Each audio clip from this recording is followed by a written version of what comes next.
এটা ভেলোর সিএমসি।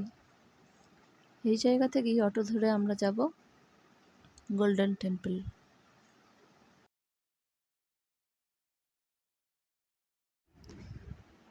বেড়াতে যেতে খুব পছন্দ করে, সারাদিন বাইরে থাকলেও কোনো বায়না করে না। এখানে অনেক কিছুই ওর পছন্দ হয়েছে। জল ঘাঁটতে খুব ভালোবাসে, তো ওই জন্য ফোয়ারাটা খুব পছন্দ। এখানেই দাঁড়িয়ে থাকবে। জোর করে নিয়ে আসা হচ্ছে। তারপরে এই গরুটাকে খুব পছন্দ হয়েছে। এখানে গরুটাকে পুজো করা হচ্ছে, সেটাই স্ক্রিনে দেখানো হচ্ছে, ওটাও দেখছে।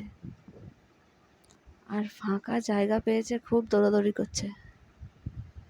কিন্তু এর ভেতরেও গাড়ি ঢোকে, বাইক, 4 চাকা, ওই জন্য একটু সাবধানে রাখা হচ্ছিল।